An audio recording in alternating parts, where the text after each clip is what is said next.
Well, he said his recruitment was shut down, but now a five-star Penn State commit is set to visit 4 other schools this upcoming season.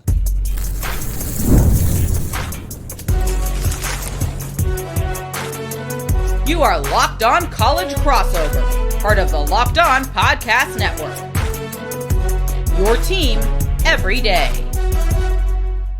That is right. It is a Locked On crossover with Locked On Nittany Lions and Locked On The Portal. My name is Zach Sako, and I am your host of Locked On Nittany Lions. He is Brian Smith, recruiting expert here with the Locked On Podcast Network and host of The Portal, covers a variety of other teams in the southeast part of the country. And thank you so much for making us your first listen or watch for today's show. And today's show is brought to you by Gametime. Download the Gametime app, create an account, and use code LOCKEDONCollege for $20 off your first purchase. Thank you to the Everydayers for making us a part of your regular routine. Friendly reminder to let us know your thoughts down in the comments section.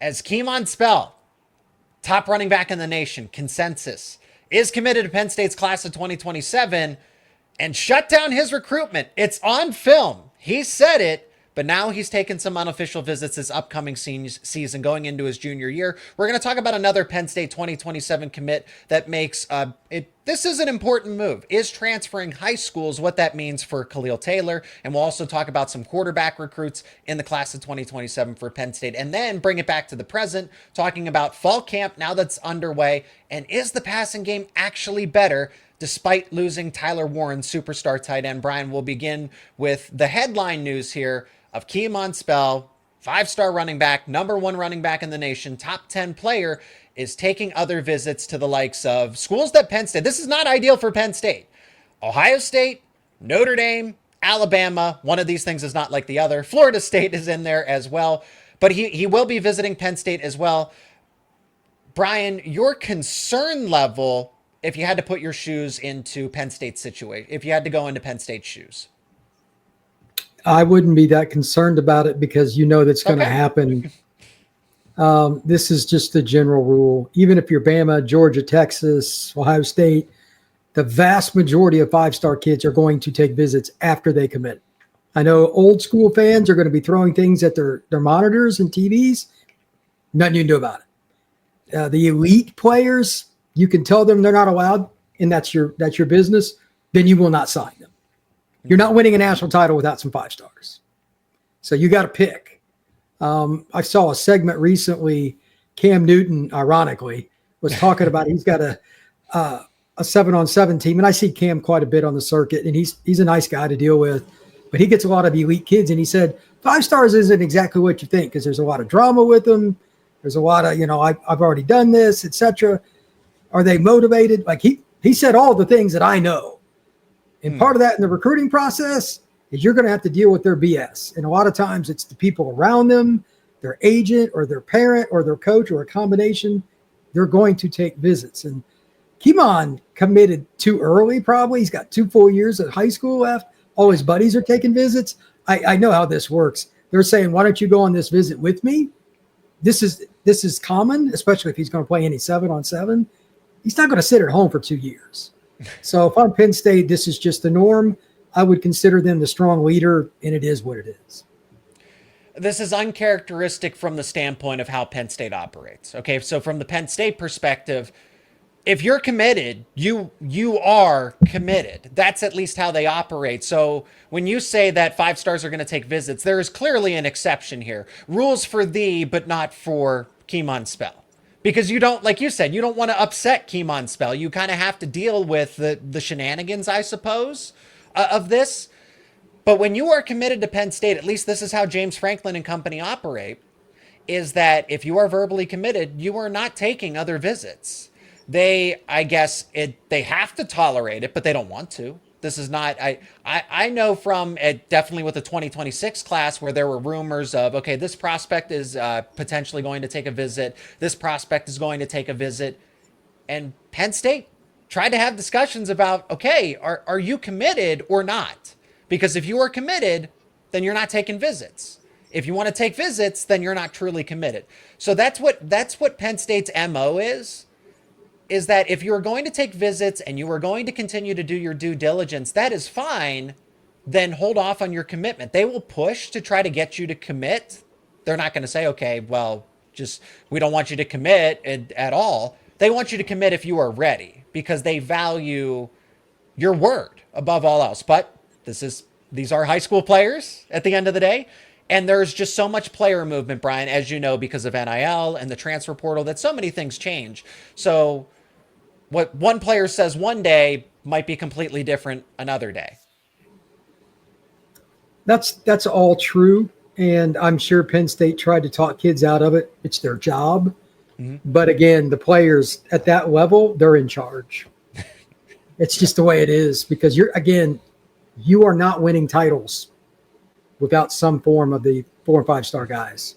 Do you really think Ryan Day liked it when Jeremiah Smith took a visit every weekend after he committed to Ohio State? Probably not. Probably not. Yeah. But he did. I know Jeremiah, he's a nice guy, but he was going around taking visits, and I know he was getting money on every visit. I would have taken him too. And that's one of the reasons Kemon will. He takes some of these visits. He's going to get money just to take the visits. Mm-hmm. You're going to go. There's no way around it. It's a long process. Penn State's going to have to recruit him until the ink is dry on his letter of intent. And I don't disagree with Kemon Spell at all from the sake of, hey, yeah, your teammates might be doing this or your family wants you to do this. You are a 5-star player at the end of the day.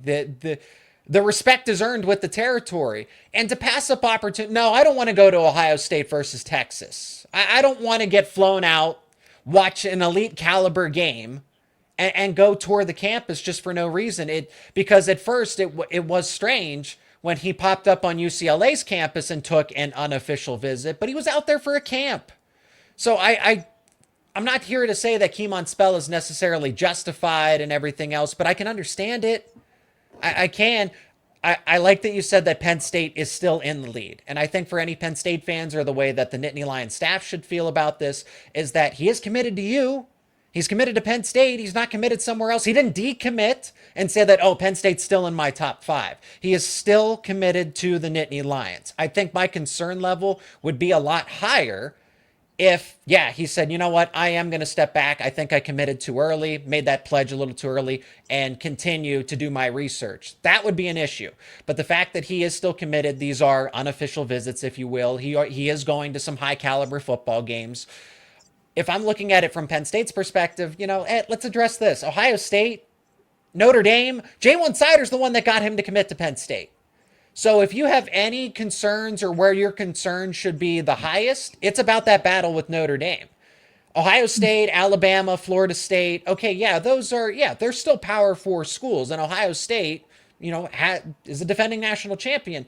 But J1 Sider's the guy that got Kemon Spell initially to commit to the Nittany Lions. So I would say if there's anybody that's built that relationship with him, it's J1 Sider, and he's at Notre Dame with all the resources and all the connections that you could ask for in this battle.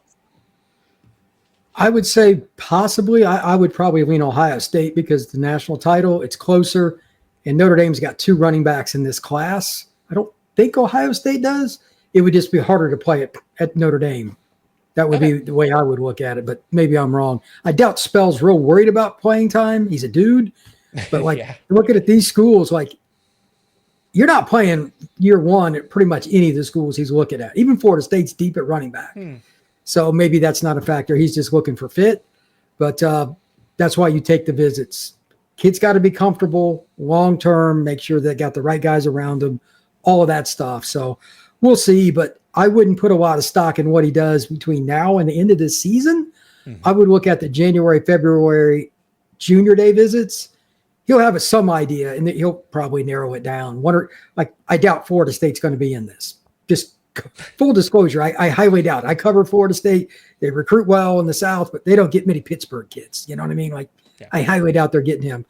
But any of the others, and Bama's a threat for anybody, that's a different deal. If he schedules a visit to any school not named Penn State in January, February, or March, that's a different deal.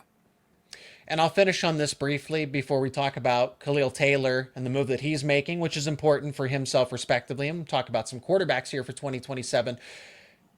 Again, even though Kemon Spell is committed to Penn State, it's still not ideal because it just opens the door for Notre Dame to put something in his ear, Ohio State to make its pitch. They're not just going to let him attend the football game and just, not talk to him? Okay? That's not how this works. They are going to try to do everything in their power just to even slightly chip away at Penn State's lead in this recruitment. And after all of it, that's what this opens up, is it opens up an opportunity for 4 other schools to recruit against Penn State. Even if Florida State doesn't land Kemon Spell at the end of the day, what they might say just triggers a thought, a need, or maybe something Penn State's not offering in the scheme of things with this recruitment. It just opens up the door for something that you and I might not be able to predict. That's fair. I just think that, you don't want him to take the visits, but it's expected. Yeah. You can't do anything about it. It's part of the game. So Florida State or Notre Dame visit, whatever, if you can't survive those now, you weren't going to get the kid anyway. That's how I look, because he's only going to his junior. You got 2 seasons of him taking visits. Yeah. There's going to be other updates on him. I don't know, Texas A&M or Syracuse or whatever. Michigan, Tennessee, they've been pushing hard for him. Yeah, I mean, like I know Coach Alford at Michigan, the running back coach, elite recruiter. He will probably get him on campus at some point. Mm-hmm. Tennessee's got incredible NIL. He's probably going to make money if he goes on a visit there. That's just how this works. So you just got to roll with the punches in 5-star recruiting. Well, Penn State could potentially have another 5-star in this class, could have 2 others if they're able to retain Kemon Spell. Khalil Taylor, wide receiver who could potentially border on that 5-star ranking, is making a move for himself, plus quarterbacks. Penn State's targeting elite players like Peter Bork, Keegan Croucher, names that you need to know. We're going to talk about them coming up next here on this Locked On Crossover. And this crossover episode is brought to you by DripDrop. When I'm on top of my hydration, I notice everything works better. My energy, my mood, my focus. But getting enough fluids every day isn't always easy. And that's why I've been loving DripDrop. DripDrop is doctor developed and scientifically proven for fast hydration. It uses the perfect balance of sodium electrolytes and glucose to help your body absorb fluids quickly, delivering 3 times the electrolytes and half the sugar of a leading sports drink. And I've tried DripDrop for myself. I got a box for myself, and I'll tell you what, it is as good as advertised. I've used it in my water and my drinks, and I definitely notice the difference. If you don't like too much sugar, there is a 0 sugar variety pack, which I actually picked up for myself because I want all the different types of flavors, but maybe put it closer to 0 sugar. And you still have the flavor and the taste. It is as good as advertised. And right now, DripDrop is offering Locked On listeners 20% off your first order. Just head over to DripDrop.com. Use promo code LOCKEDONCollege. That is DripDrop.com. Promo code LOCKEDONCollege for 20% off. Stock up now before the heat hits hard. Penn State has another commit. Somebody that has verbally shut his commitment down as well, and that is Khalil Taylor, elite wide receiver. Borders on that. He's a high-end 4-star, potentially could be a 5-star at the end of the day. This is a big deal because he is going to see an increase in competition here, Brian. He is transferring from his previous school to now Pine Richland, who is one of the true juggernauts in Pennsylvania at the 5A level. So for those who don't know, when it comes to Pennsylvania high school football, there are 6 classifications. And moving up to the 5A level is just under, it's about the size of the school in theory. But when you get to that 5A, 6A, some 5A schools can really beat up on some 6A schools. So this is good for Khalil Taylor and for Penn State. Iron sharpens iron, I believe. This is a move that will truly bring the best out of him. And Pine Richland has sent off other Division I commits for those who don't know. So this is a no-brainer at the end of the day and something that every party should be happy about when it comes to what Taylor wants and what Penn State wants out of Taylor. I would absolutely agree. That program's always got P4 talent. So it's the iron sharpens iron is true. But I think he also wants a taste of going against bigger players, more depth, more playoff games against guys that can potentially play at the collegiate level. And it's probably better for his growth as a blocker, as a pass receiver, the whole nine yards. Everything you do is going to be against better competition. So good for him. Good for Pine Richland, by the way. By the way, we just added arguably the best player in the state to our roster. Those kind of things at the high school level where you get like one guy that's a deep threat and he can fly. I saw him at Under Armour Future 50. That's that's a different kind of deal. I would imagine that he's going to catch a few touchdowns over the top. Nobody's running with that kid. And it's not to say that he can't improve at his previous high school, but I mean, you increase the competition, the intensity, a lot more of your teammates are going to be on the same page of what it takes to try, because they're all, it's not to say that his other high school and his teammates, none of them are trying to get to, Division I offers or to play football at the Power 4 level. However, you just have more of that. You have more of that consistency across the board. You have coaches that work with that kind of talent routinely, sees every single season. So Khalil Taylor, I like this a lot for him, and I'm eager to see. I think this will help his rating. We saw him actually drop in the ratings recently here with this correction, with everybody else re-releasing their 2027 update.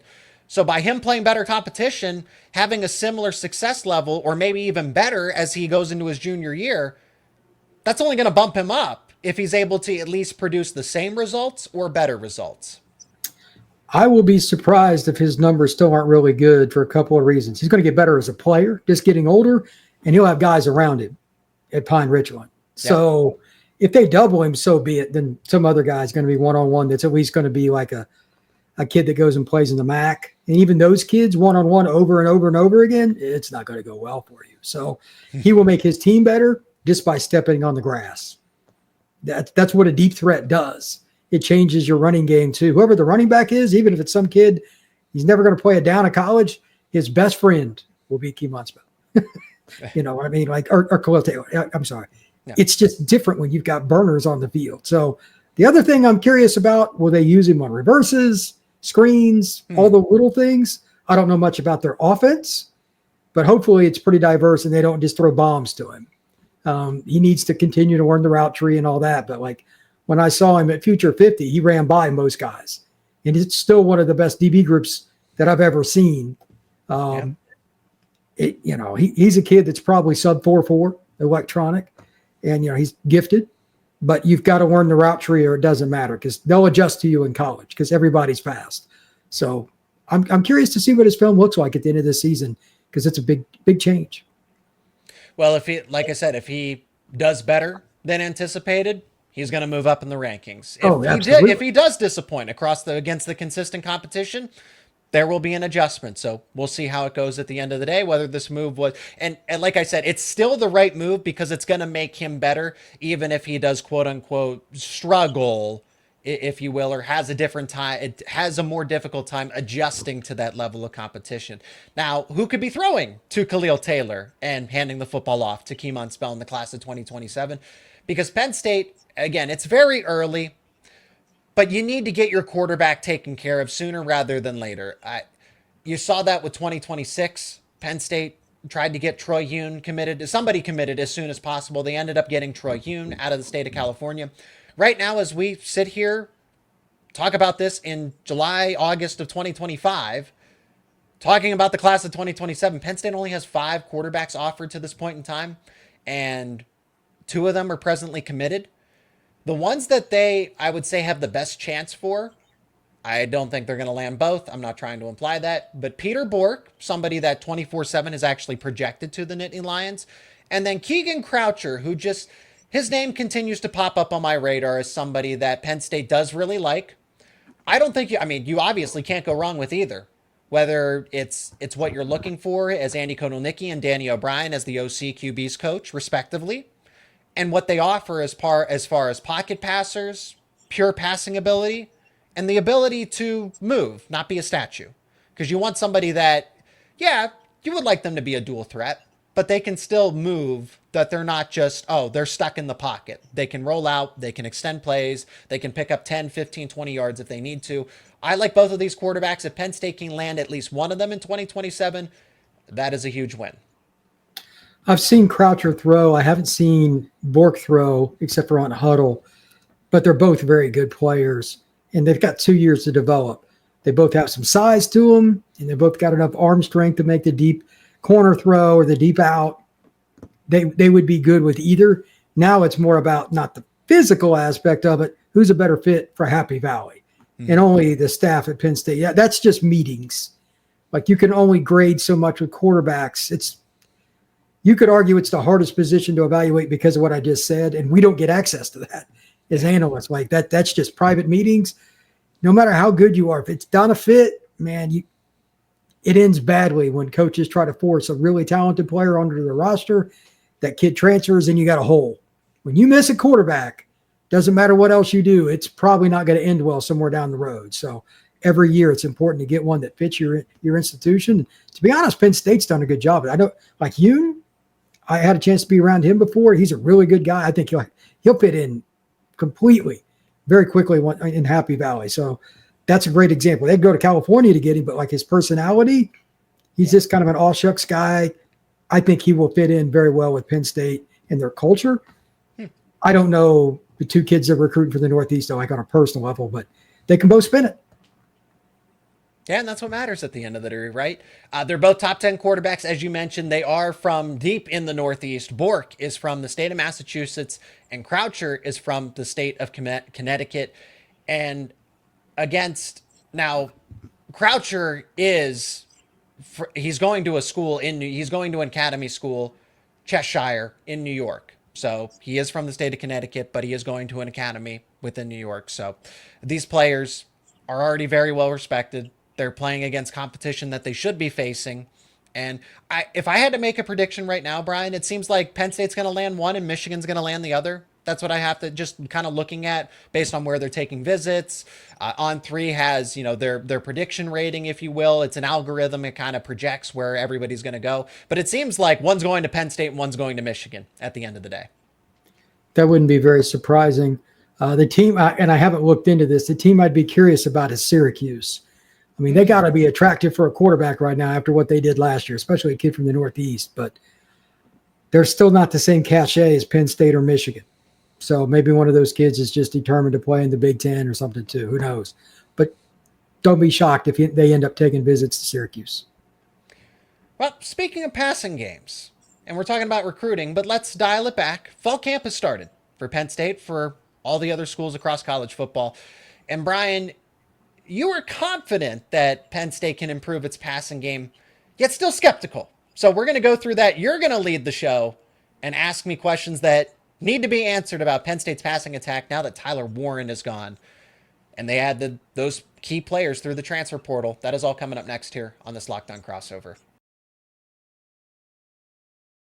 And today's episode is brought to you by Gametime. You got to download the Gametime app because buying tickets to your favorite events should not be stressful. We've all been there, logging on early, waiting forever for concert tickets to go on sale, only to lose your spot for a show you've been dying to see. Live music should be about making memories, not dealing with the stress of ticket shopping.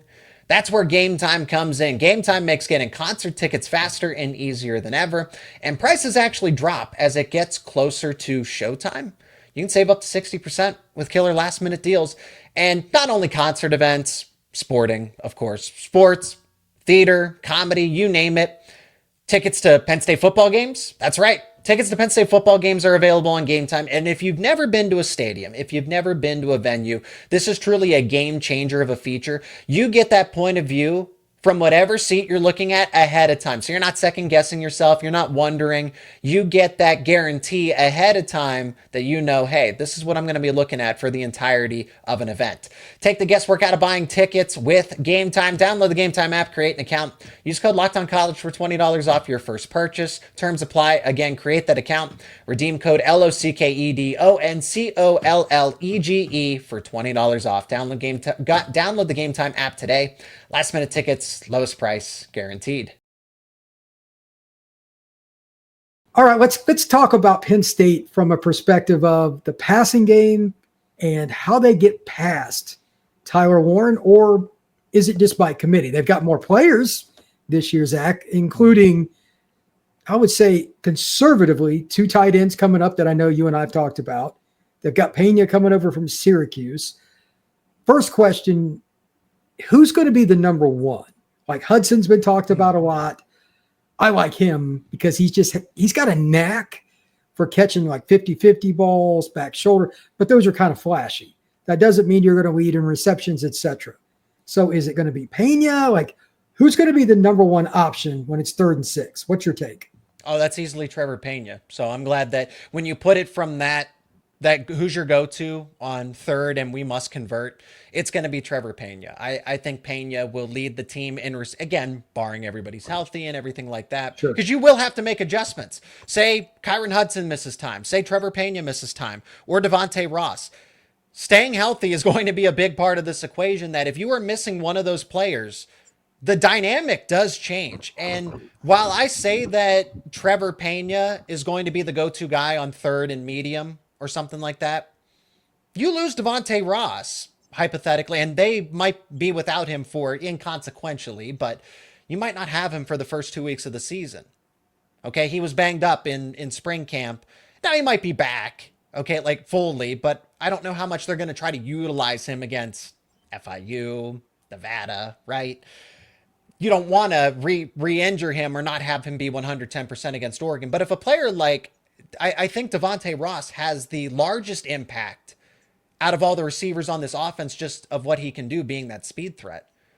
It forces you to keep an extra safety back. It opens up the running attack. Trevor Pena doesn't do that for you. Kyron Hudson doesn't do that for you.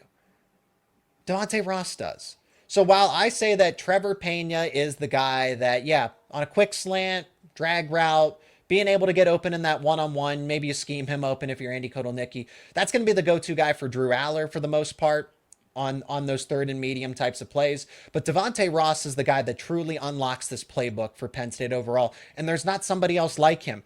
Even though Liam Clifford and Caden Saunders are not to the level of Trevor Pena, they can still do the similar things that Trevor Pena does. There's really not anybody else on Penn State's roster that can do similar things to Devontae Ross. And that concerns me if he's not available.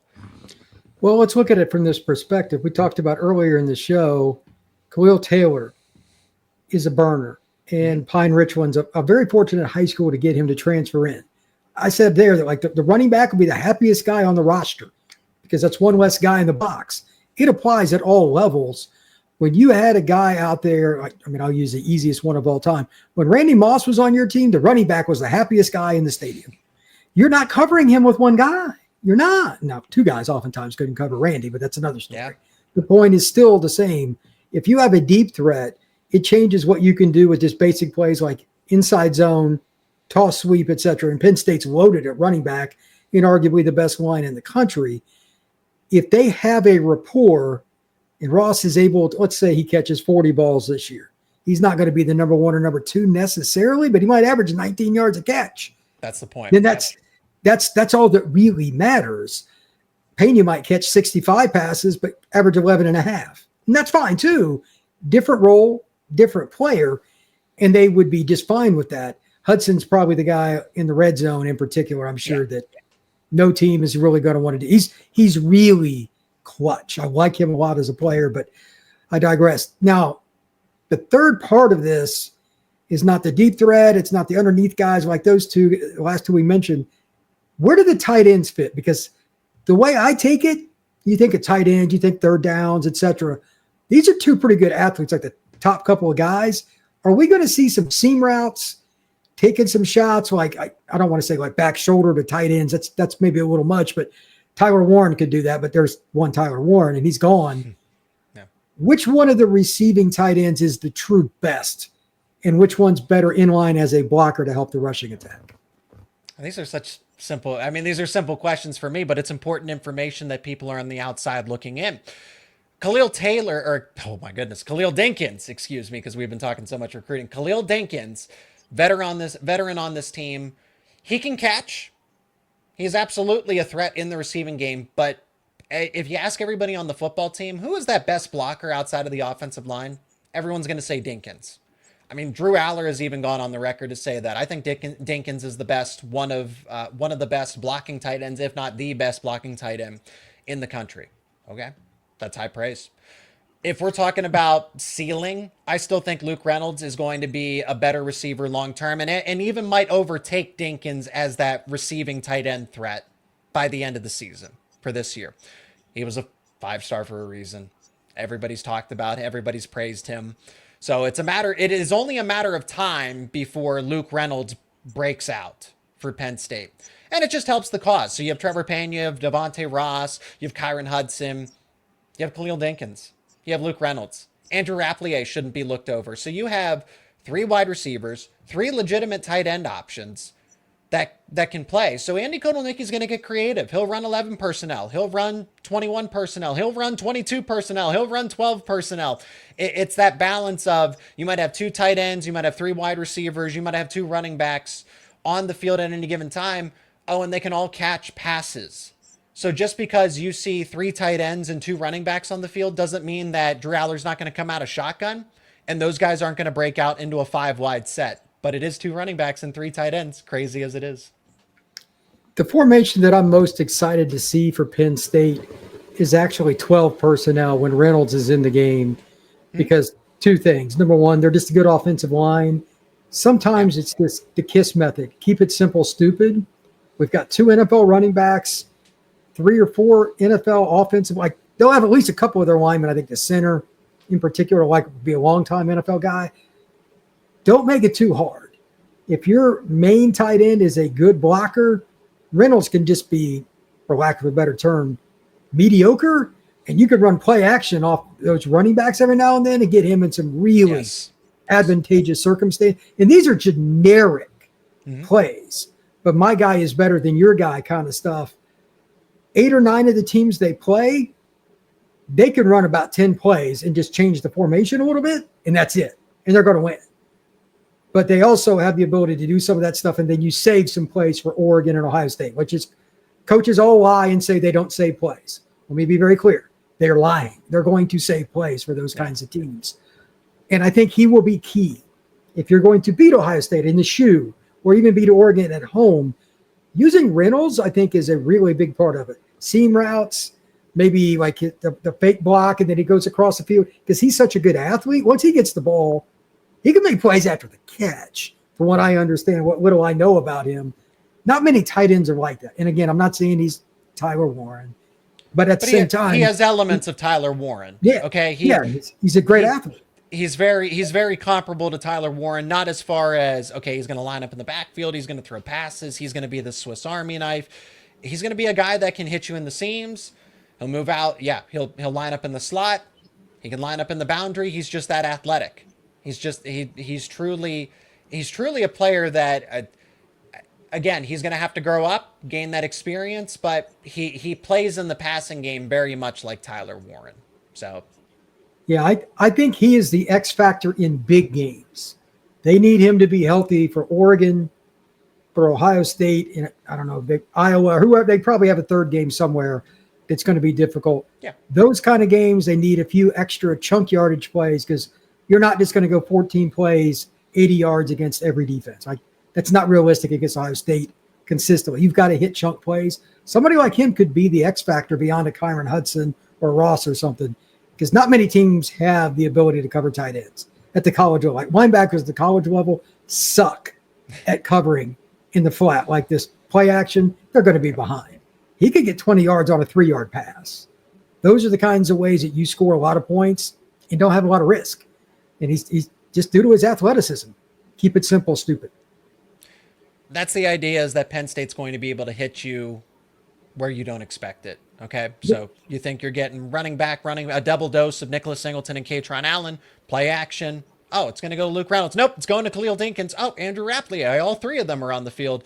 Kyron Hudson, Devontae Ross, Trevor Pena. That is the point. It's not so much about one single player, a superstar, a Swiss Army knife. It's about deviating up and having a timeshare between all of those different players to factor into the offense in some capacity. And that's where Penn State's going to have leave its mark as an offense, particularly in the passing game this season.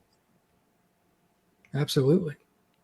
And that is where we'll end things here on this Locked On crossover between Locked On Nittany Lions and the Portal. If you're not an everydayer, become one. Subscribe to the YouTube channels and wherever you get your podcasts so you don't miss out on all things recruiting. Transfer portal, go figure, with the Portal. And NIL, all of that is covered with Brian Smith over at the Portal. Everything you need for Penn State football, recruiting, wrestling, basketball, you name it, it is over at Locked On Nittany Lions. Thank you for joining us on this episode. Brian, thank you so much for your time as always. And we'll keep the recruiting chatter going. Even though football season is upon us, that doesn't mean that recruiting stops. So thank you so much for the time, and can't wait to catch up again in the not too distant future. Absolutely. I look forward to it.